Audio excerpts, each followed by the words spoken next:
அங்கே நம்ம சுந்தரராம தீட்சிதர் வந்திருந்தார். நான் அதே மாதிரி ருத்ர மகிமை உபன்யாசம் பண்ணுறதுக்காக போயிருந்தேன். அவரும் வந்திருந்தார். அவர் அதில் ஒரு சம்பவம் சொன்னார். அந்த சம்பவத்தை சொல்லி நான் பூர்த்தி பண்ணுறேன். அவள் ஊர் பக்கத்தில் செங்காலிபுரம் பக்கத்தில் அரசவனம் காடுன்னு சொல்லக்கூடிய ஒரு இடம். அங்கே ஒரு சம்பவம் நடந்ததா அவருடைய விஷயத்தை, ஒரு அற்புதமான விஷயத்தை சொன்னார். என்ன அப்படின்னா, இப்போ இன்னைக்கு நமக்கு சுவாமிகள் இங்கே எழுந்தருளி இருக்கார். ஒரு சன்னியாசியை தரிசனம் பண்ணுறது அப்படிங்கிறதே மகத்தான ஒரு புண்ணியம். இது போல ஒரு யதீஸ்வரர் அந்த ஊரில் எழுந்தருளி இருக்கார். அந்த ஊர் ஆத்தங்கரையில் உட்காந்துட்டு இருக்கார். ஒருத்தர் ஸ்நானம் பண்ணிட்டு எழுந்து வரார். குளத்தங்கரையிலேருந்து வரும்போது பார்த்தா ஒரு சன்னியாசி உட்காந்துருக்கார். சன்னியாசியை பார்த்தோன்னே நமஸ்காரம் பண்ணணும். பார்த்த தாமசம் நமஸ்காரம் பண்ணுறார். நமஸ்காரம் பண்ணி அவர் கேட்குறார், இன்னைக்கு எங்கே பிக்ஷை அப்படின்னு கேட்குறார். ஏன்னா பகவான் கலியுகத்தில் நேரம் வரமாட்டான், இந்த மாதிரி ரூபத்தில் தான் வருவான். பகவான் நேரம் வந்தால் தாங்கக்கூடிய சக்தி நமக்கு கிடையாது. மகனியர்களுடைய வடிவத்தில், குருமார்களுடைய வடிவத்தில் வந்து நமக்குள்ள இருக்கிற கெட்ட விஷயங்களை அழிக்கிறது தான். அதனால தான் நேரடியான அவதாரம் கலியுகத்தில் ஒரே அவதாரம் கடைசியில் கல்கி தான். அதுக்கு முன்னாடி பகவான் எப்படி வரா, இந்த மாதிரி ரூபத்தில் வந்து நமக்குள்ள இருக்கிற கெட்ட விஷயங்கள் அழிக்கிறார். இப்போ அவருக்கு நீ எங்க பிக்ஷைன்னு விளையாட்டா அவர் கேட்கிறார். அவரும் விளையாட்டாவே சொல்றாரு, நீங்க உங்க அதுல தான் பிக்ஷை. ஒரு யதீஸ்வரர், ஒரு சன்னியாசி ஒரு ஊருக்கு வந்திருக்காருன்னு சொன்னா அவருக்கு ஒரு பிக்ஷை பண்ணி வைக்கிறது அப்படிங்கிறது புண்ணியம் இருந்தா தான் அந்த பாக்கியம் கிடைக்கும். அவருக்கு பண்ணி வைக்கிறது அவ்வளோ பெரிய புண்ணியம். ஏன்னா ஒரு சன்னியாசிக்கு ஒரு பிக்ஷை பண்ணிட்டோம் அப்படின்னு சொல்லி சொன்னா எத்தனையோ தலைமுறைகளுக்கு அந்த அனுகிரகம் கிடைக்கிறது. ஏன்னா இந்த பிரபஞ்சம் பூராவும் சந்தோஷமாயிடுறான், பரமேஸ்வரன் சந்தோஷமாயிடுறான்.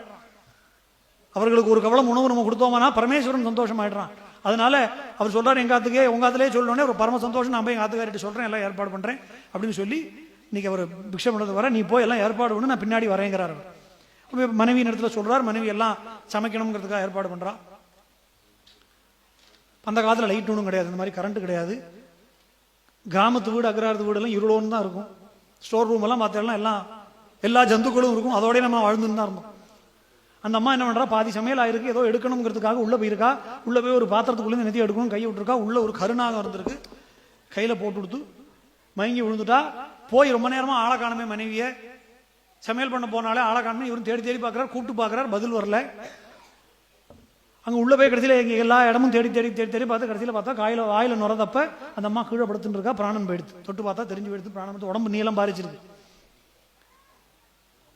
அப்போ கூட இவருக்கு மனசுல என்ன கவலை வந்து கொடுத்தானா, மனைவி போயிட்டாங்கிற கவலை இல்லையா, ஒரு யதீஸ்வரர் ஒருத்தர், சன்னியாசி ஒருத்தர் பிக்ஷைக்கு வர சொல்லிட்டோமே, அவருக்கு ஆகாரம் கொடுக்க முடியாத ஒரு தோஷம் வந்துருது. ஒரு பெரியவரை கூப்பிட்டுட்டோம், அவருக்கு ஆகாரம் கொடுக்க முடியாத ஒரு கஷ்டம் வந்துருத்தேன்னு மனசுல தோணி போயிட்டுதான். என்ன பண்றதுன்னு தெரியாமல் மனசு வருத்தத்தோட போய் மறுபடியும் குளத்தங்கரைக்கு போறார். இது மாதிரி ஆயிடுத்து, உங்களுக்கு பிக்ஷை பண்ண முடியாத ஒரு தௌர்பாகியமான சூழ்நிலை ஆயிடுத்து அப்படின்னு சொன்னார். ஏன் என்னாச்சுங்கிறார். தயங்கி சொல்றாரு, இல்லை இந்த மாதிரி பாம்பு கடிச்சு மனைவி காலகதி அடைஞ்சுட்டா, அதனால இப்படி ஒரு நிலைமை எடுத்து இன்னைக்கு உங்காத்துல தான் பிக்ஷை. மறுபடியும் சொல்றாரு அவர். எப்படி நடக்கும், மனைவி போயிட்டாலே, தீட்டுப்பட்டு கொடுத்த வீட்டுக்கு ஏற்கனவே தீர்மானம் பண்ணிட்டோம், சொன்னதுதான் உங்காத்துல தான் இன்னைக்கு பிக்ஷை, நான் என்ன பண்ணட்டும் அப்படிங்கிற.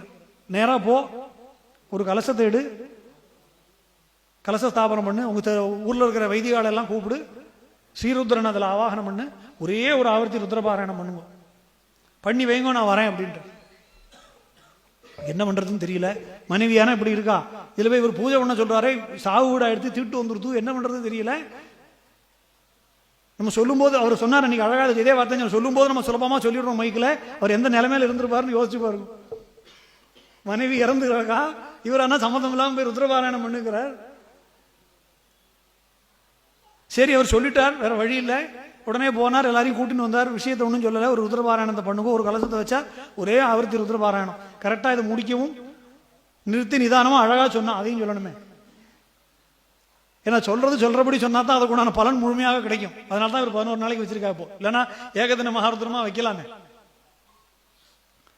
ட்ரெயினை பிடிக்கிற மாதிரியே சொல்லிட்டு இருப்போம் நம்ம. கரெக்டா அது பூர்த்தி ஆகக்கூடிய தருவாயில் அவர் வந்து சேர்றார். அந்த சன்னியாசி வந்தோடனே இப்பதான் பூர்த்தி ஆக போறது அப்படின்னார். பூர்த்தி ஆயிடுது இல்லையா, புன பூஜை பண்ணி தீபாராதனை பண்ணுங்க, கலசத்தை எடுத்துக்கோ அப்படின்னாரு. அவன் மனைவி எங்க இருக்காளோ அவளுக்கு போய் இதை அபிஷேகம் பண்ணு. அவர் போய் அபிஷேகம் பண்ணினாராம். பாம்பு கடிச்சு நீளம் பாரிச்சு நுரை தப்பி வாயில உயிரை பிராணனை விட்டுருந்த அந்த பெண்மணி எழுந்து உட்காந்துட்டான்.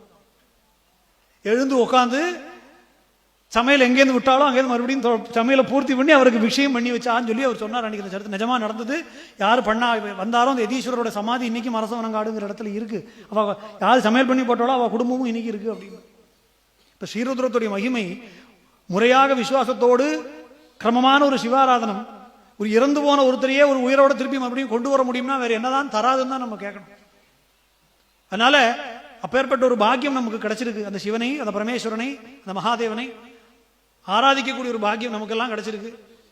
அதை சரியான முறையில் நம்ம பயன்படுத்தி கொண்டு என்னன்னைக்கும் இதே போல பாக்கியம் நமக்கு கிடைச்சது போராது, அடுத்து வரக்கூடிய தலைமுறைக்கும் அது கிடைக்கணுங்கிறது ரொம்ப முக்கியம். நிறைய சின்ன குழந்தைகள் எல்லாம் கூட்டின்னு வந்திருக்கு, அதான் ரொம்ப முக்கியம். இதில் நிறைய பேர் எல்லாரும் அவா குழந்தைகளை கூட்டின்னு வரதில்லை. நான் எல்லா உபன்யாசத்துக்கு போனாலும் சொல்றது மாதிரி குழந்தைகள்லாம் கூட்டுவாங்க, பூஜைக்கு கூட்டுவாங்க, ஜபத்துக்கு கூட்டுவாங்க. அண்ணா வந்தா ஓடிண்டே இருப்பா, தொந்தரவு பண்ணுவா. ஓடினா தான் அது குழந்தை அப்படியே உட்காந்துன்னா டாக்டர்கிட்ட கூட்டின்னு போகணும். நான் சொன்னது போலதான், நமக்கே ஒன்றும் புரியல, குழந்தைகளுக்கு எங்க புரியும்? அது பாட்டுக்கு ஓடுறதுதான் குழந்தையோட இயல்பு. அது உள்ள போய் பண்ண வேண்டிய வேலையை அது பண்ணும். அதனால இது ஒரு மகத்தான வாய்ப்பாக பரமேஸ்வரன் நமக்கு உண்டாக்கி கொடுத்திருக்கார். இதை சரியான முறையில் பயன்படுத்தி கொண்டு அடுத்த தலைமுறைக்கு இதை கொண்டு போய் சேர்த்து, இதே போல 1000 வருஷத்துக்கு முன்னாடி இந்த கோவில் உண்டாச்சு, நீங்க நம்ம உட்காந்துருக்கோம். இன்னும் 1000-2000 வருஷம் கழிச்சு நம்முடைய தலைமுறைக்கு உட்காந்து இதை சொல்லணும். அந்த பாக்கியத்தை பரமேஸ்வரன் அனுகிரகம் பண்ணட்டும்னு சொல்லி இந்த அளவோட பூர்த்தி பண்ணிக்கிறேன். ஹர ஹர நம பார்வதி பதையே.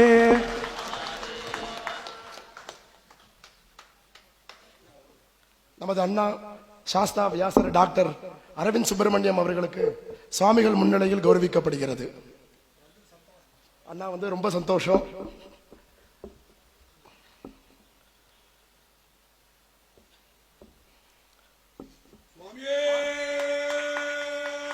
சரணமையப்பா.